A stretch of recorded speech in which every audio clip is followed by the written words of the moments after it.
Southern California, loud let thy praises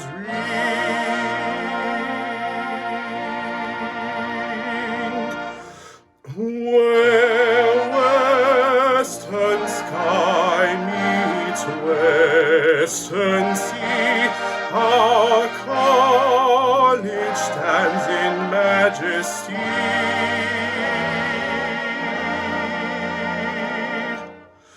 Sing our love to Alma Mater.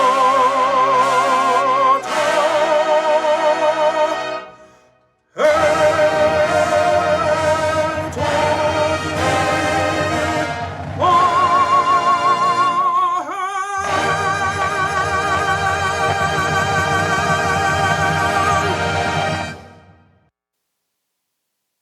Good morning, Century Trojans. Thank you, Corey Estelle, and our friends at the USC Thornton School of Music for that majestic performance.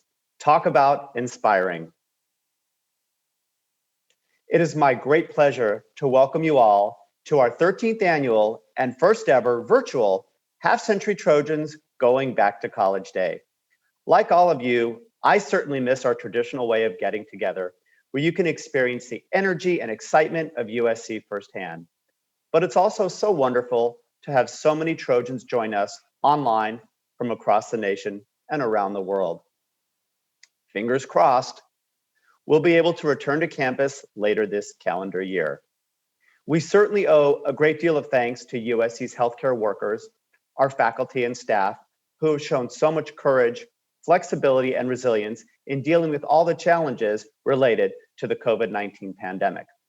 Until then, I am grateful that we can come together online for today's program, and I know you all are too. In just a few minutes, USC's 12th president, Dr. Carol Folt, will be joining us to present an update on what's happening at our beloved university. Following Dr. Folt, 3 student entrepreneurs will talk about their new app for alleviating PTSD, post-traumatic stress disorder, and stress. And then all of you will be off to class for presentations by 2 of our most distinguished faculty members. Before we get started though, I would like to personally acknowledge and thank the Century Trojans Board of Directors, our stewards of USC's cherished traditions and ideals, for your steadfast support and tireless service to the university. Thank you. I'm also thrilled to recognize 2 of our alumni undergraduate classes who are marking important anniversaries today. The 55th anniversary of graduation for the class of 1966 and the 60th anniversary of graduation for the class of 1961. Congratulations on so many wonderful decades as Trojan alumni. Let's give them all a virtual round of applause. Congratulations.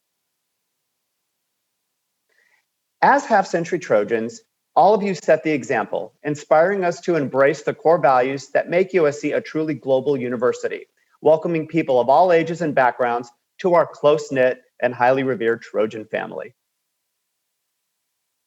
You also play an important role in the life of USC, even as we face the ongoing and unprecedented challenges of COVID-19.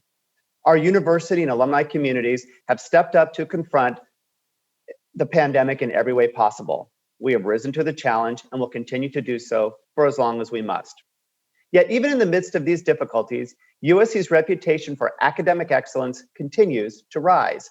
In the latest Times Higher Education ranking of the world's best universities, USC is ranked, and this is out of thousands and thousands of institutions, 53rd in the entire world. And in University Magazine's 2021 rankings of the best colleges in California, USC ranked 3rd, 2 places higher than our crosstown rival. This is why so many of the world's best and brightest students apply to USC each year. Almost 60,000 students applied for the fall of 2020 term. Of those applicants, 9,535 were offered admission, an acceptance rate of just under 16%.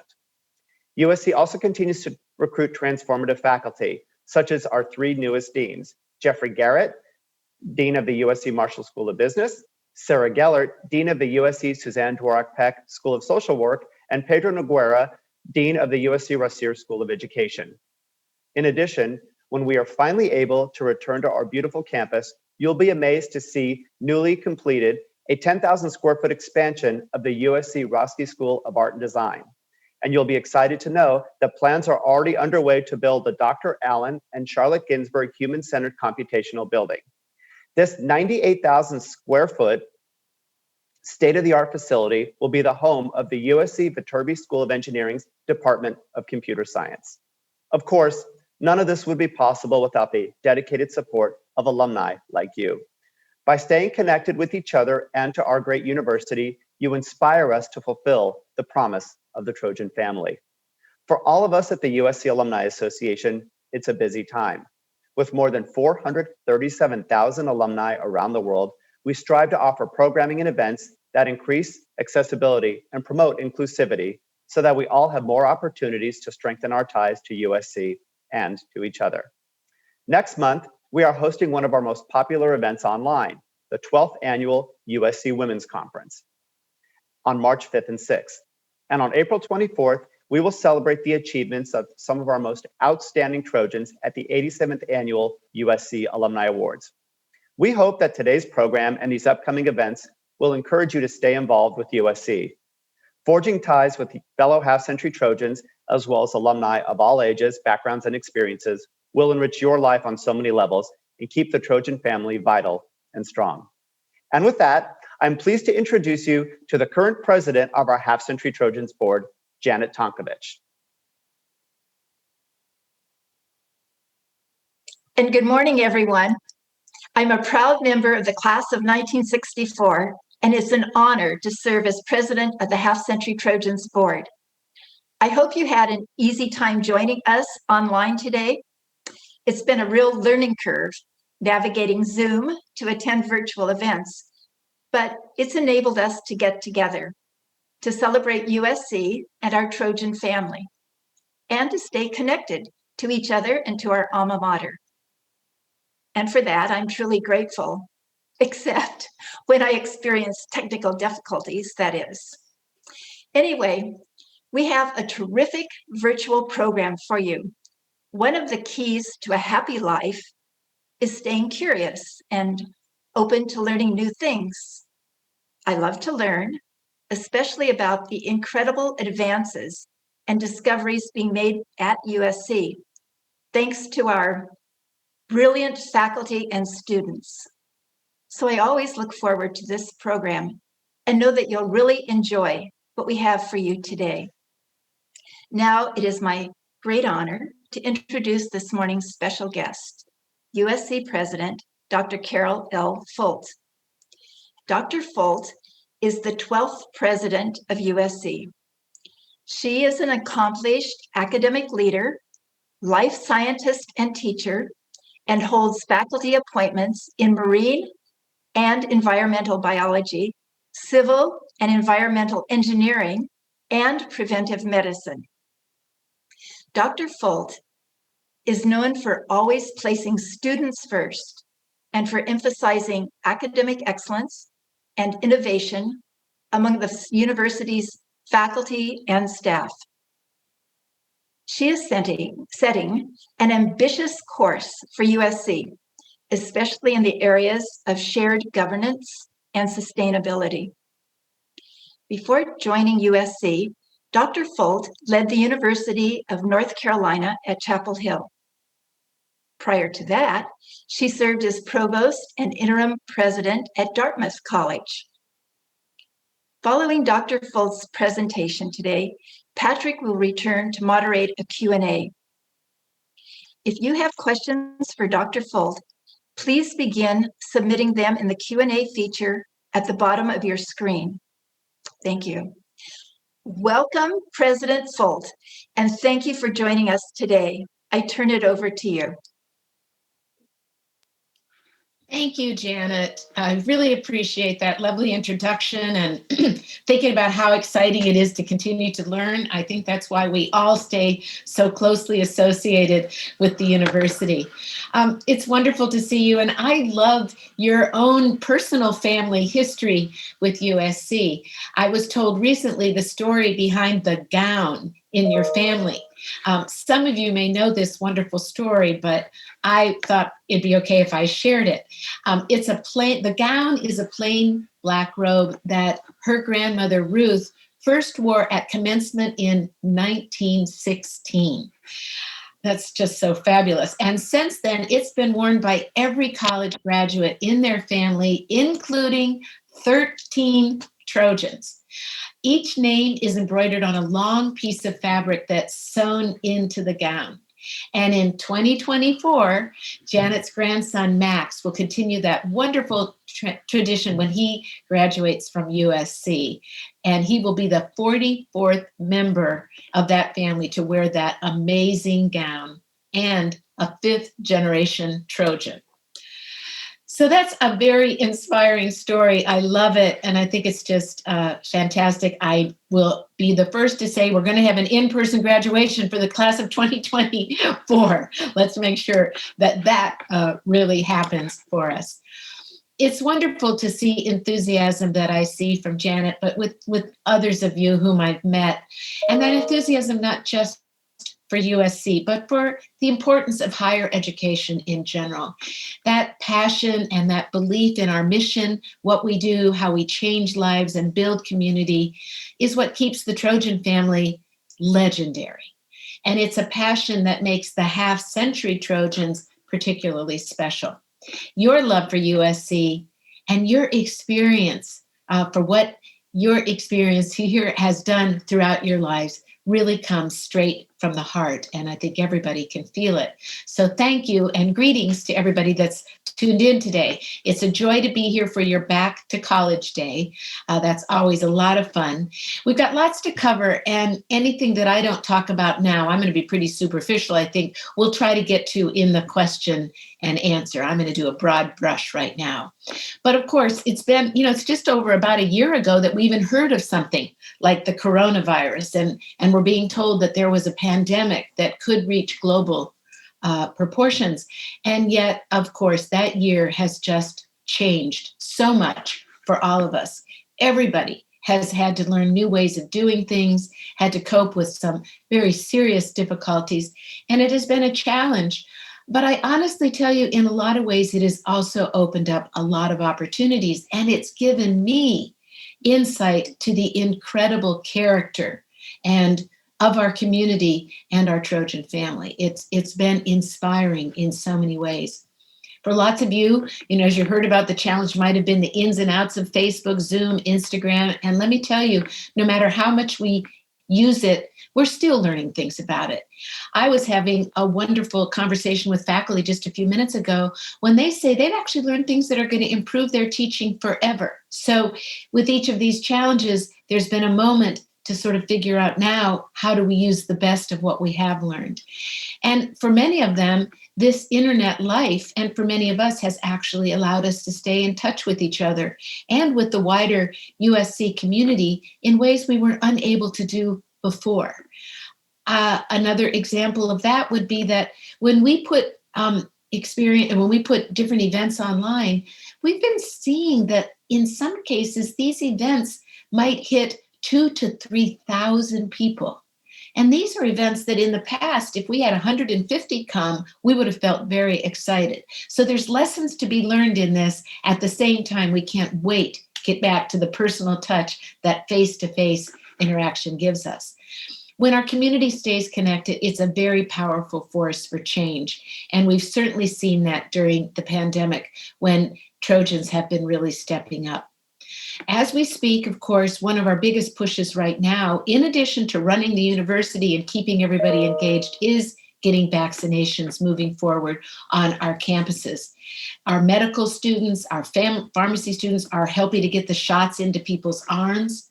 One really moving story recently came from the USC Shoah Foundation when they reached out to us and we reached out to our partners on campus to help vaccinate Holocaust survivors, many of whom, of course, are in their late 70s, 80s, and even 90s, facing increasing risk of COVID.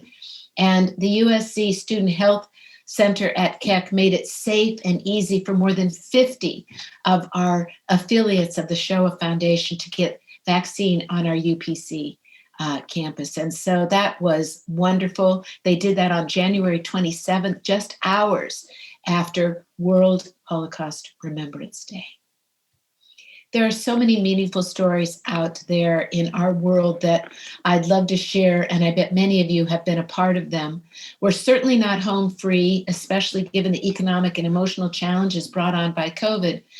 And we did start the spring semester online, and I'm sure we will still be required to be online at the end of that semester, but we are really pushing forward. We're ready. Every time we get a permission to bring more people on campus, we're ready within days to take advantage of that position. So we're looking for green lights in every way we can.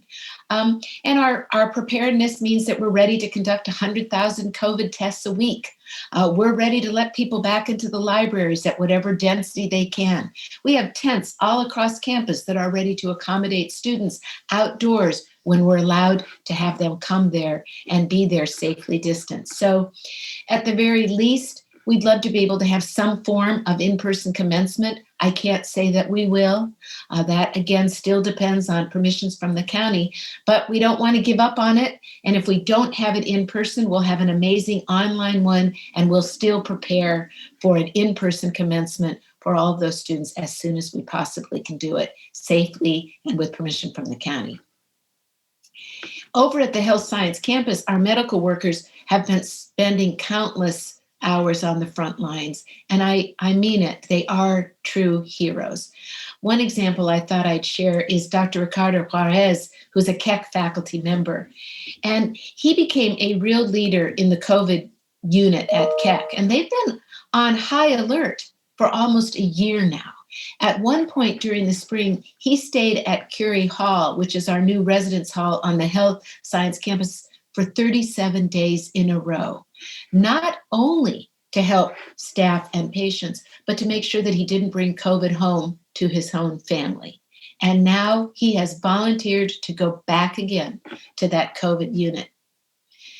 Trojans like you have come through in other ways. Our Care for the Caregiver program is as strong as ever. In that program, we are providing free housing, meals, and mental health support for USC's medical and emergency workers. And they have been taking advantage of that. Close to 50,000 nights have been provided for people free of charge. It's so important. Our students are stepping up too. More than 100 of them volunteered to be online tutors for children of our medical workers, which is so wonderful. Others are delivering food and basics to our neighbors. And throughout it all, our important work with our students and communities is moving forward. I'm going to give you 3 quick examples. A little later this year, we're going to hold a groundbreaking ceremony at UPC for our newest building. And that building is a cutting edge home for Viterbi's computer science and data science programs. This is thanks to an amazing, generous gift from Alan and Charlotte Ginsberg. And the building is being designed for LEED Platinum certification, which is the highest level from the U.S. Green Building Council. And it is drop dead gorgeous. Can't wait till you can come back and see it. Last November, some of our students showed how they too are thinking all the time about sustainability. Tiana Shaw Wakeman helped lead our efforts to replace a pilot of turf on 34th Street with native plants that don't require much water. Tiana says it's about sustaining life for birds and bees and insects. It's also about carbon, water, waste, and energy. The plants that they put there include Douglas iris, evergreen currant, and lemonade berry. And these are all native plants, and they grow there really well. And there's another test bed that is coming forth right now in front of the New North Residential College. Tiana, by the way, completed her psychology degree at Dornsife in the fall, and she's now serving on the LA Mayor's Youth Council on Climate Action, and she is terrific. A third example is that a few weeks ago, Dornsife launched the nation's first undergraduate civil rights clinic. Students will be working with more than 30 community partners to fight racial injustice and inequality firsthand.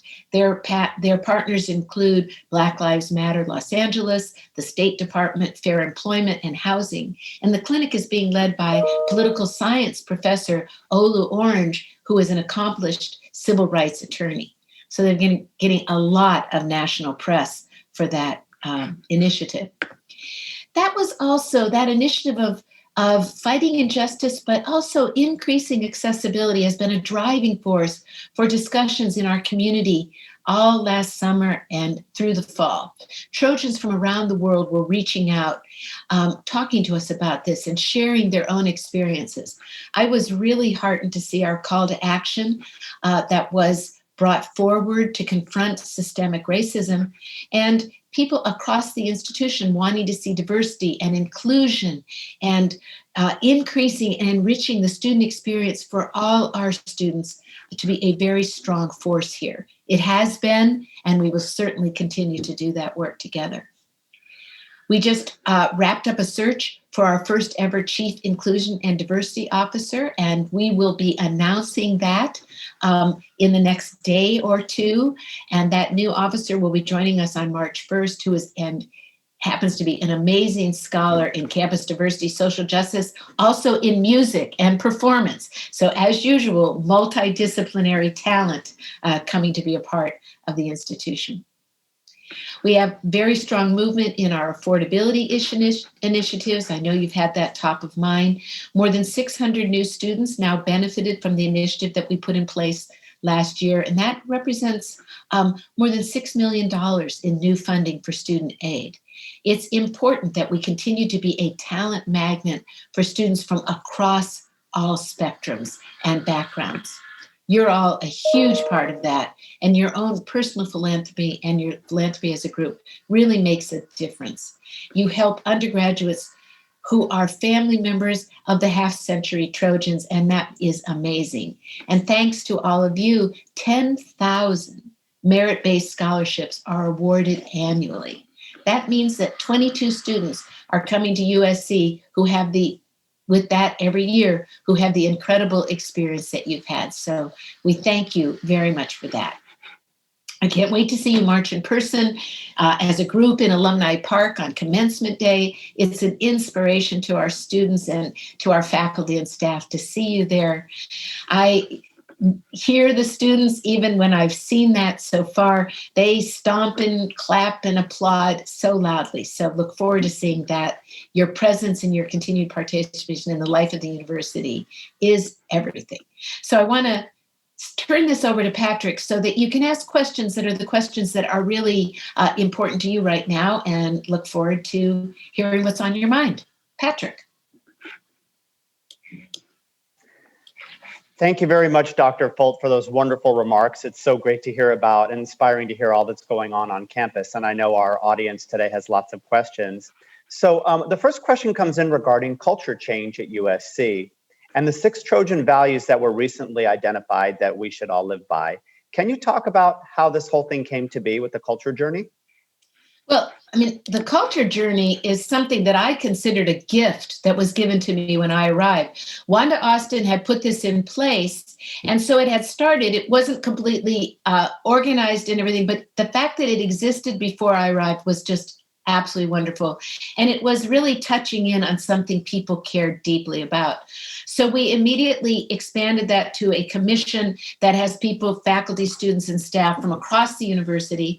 They ran a series of workshops and open meetings. I went to a number of them. They did a survey. More than 22,000 people answered that survey. They have been working on it throughout the pandemic and the quarantine, trying to summarize the results of that survey, which they've then taken back out into working groups and came up with a number of things they want to see enacted. And as you mentioned, those 6 unifying values were very important to them. And I thought they were beautiful. Integrity, they said that means we do the right thing.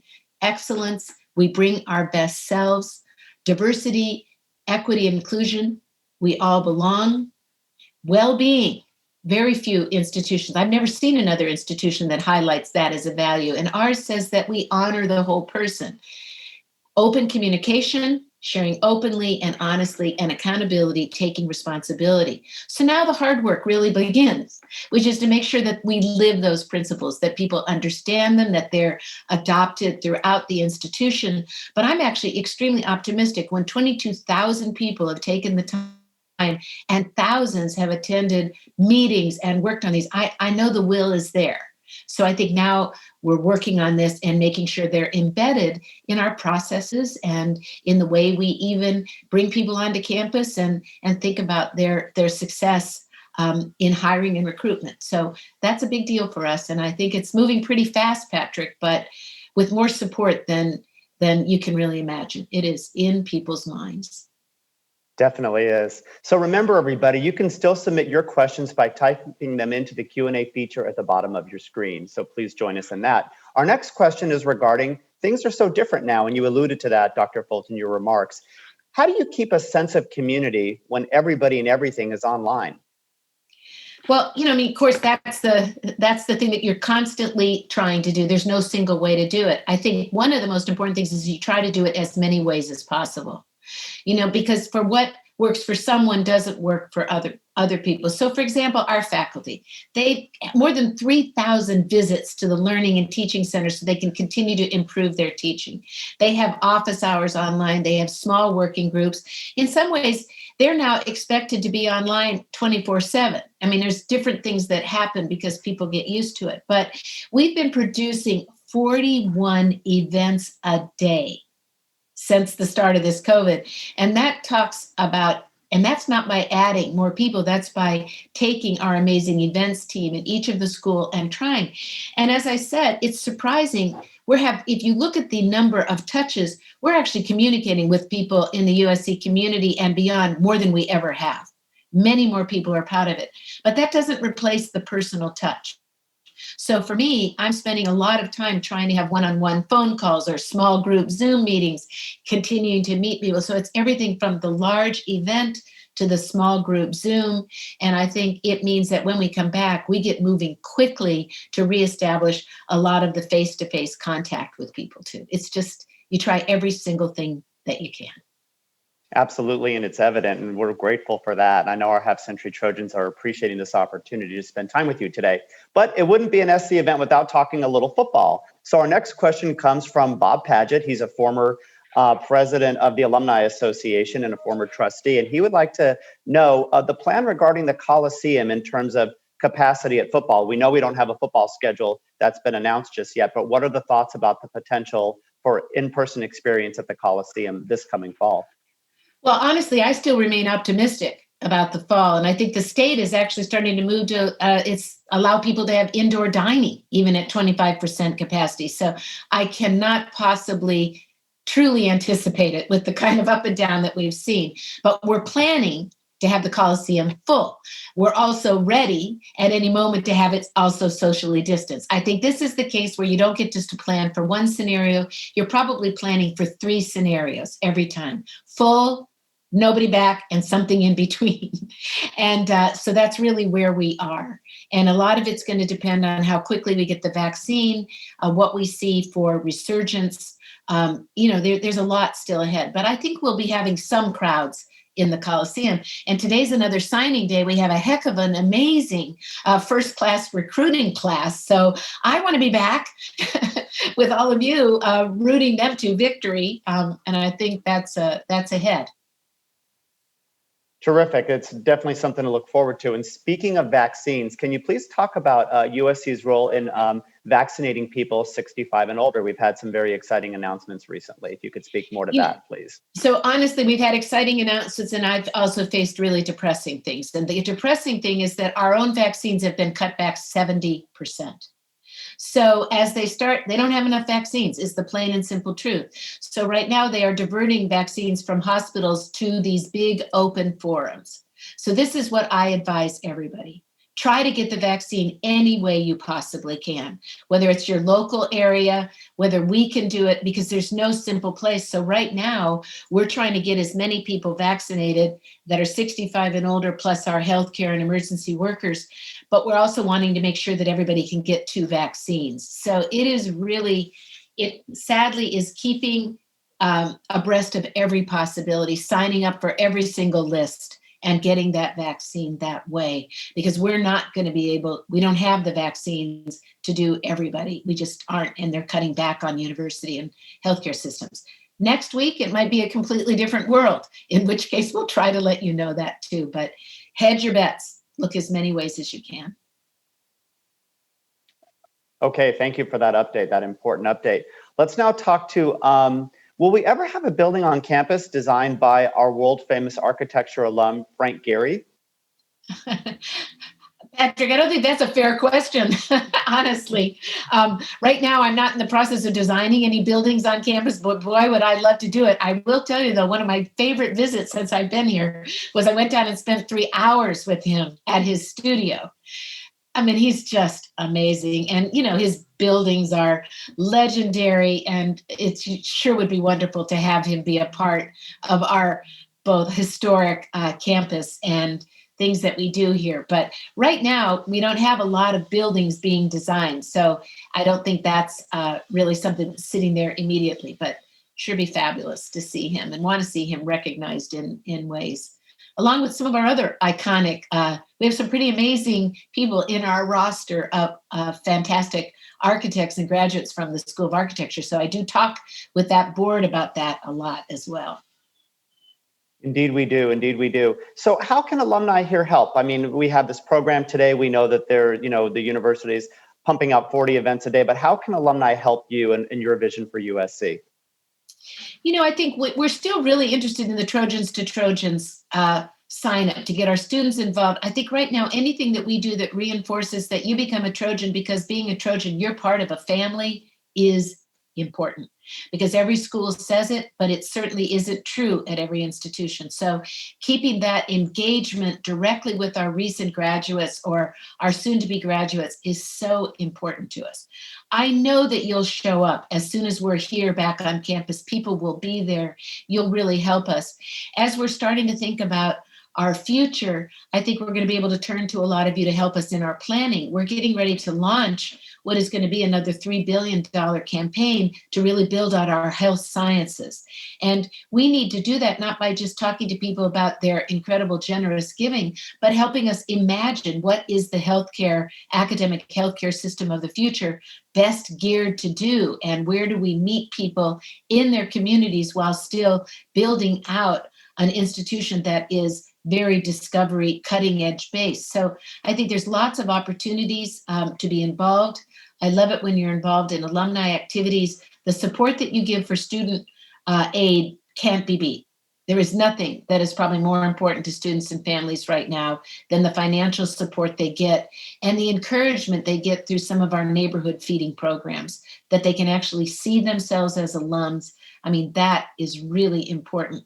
I think we're going to have a lot of ideas coming out of the Women's Day that we're talking about. What can we do that targets some of our junior faculty and our recent graduates? You know, there's a lot of areas of the Trojan family that are being particularly hard hit by the closing down of society during the quarantining and COVID. And I think that's where we might be able to come up with some unusual ways to offer support as we look ahead. And Patrick, I look forward to working with you and with all of our alumni on that, because that's how we'll be really successful at keeping our momentum and our confidence as we come out of this, you know, hopefully once in a lifetime, but maybe once ever pandemic situation for the university in the modern era, with online education and airplanes to spread disease so quickly. You know, it's a new world out there. Indeed it is, and it's been such a challenging time, but really proud of how all the alumni have come together along with the rest of the university community. And one final question, and we've had the great fortune of having you as the president of the university for the last 20 months or so. It seems like it's gone by so quickly. So much has changed, but I've actually had a great opportunity to see you meet with thousands of alumni, tens of thousands of alumni for that matter. And you ask a lot of different folks, what brings you joy? And so we'd like to ask you, what brings you joy? You know, I get enormous joy about enabling people to reach their dreams. I think that probably gives me more joy than anything. And I got to say, in a way, that starts as a parent. What is it? We just get such joy out of our children, but I think we get mostly the joy when we see them launch and they do these amazing things and they find their own way through the world. These ways of connecting with people through their dreams is really the gift of a job like mine, but it's and a life like mine, where I've been able to be a teacher and a researcher and a mom and a grandma now. It's just about that, helping people find dreams. And those dreams come in so many different packages and with so many different scope, but it's a fresh present every single time someone is willing to share with you something that matters deeply to them. And that gives me enormous joy. That really does. Well, that's wonderful. And you have brought enormous joy to our event today and to all of our half-century Trojans who have joined us online. So once again, we thank you for taking time out of your busy schedule to visit with all of us. And we look forward to seeing you in person, hopefully sooner than later. Thank you again, Dr. Folt. Right on, everybody. Thank you.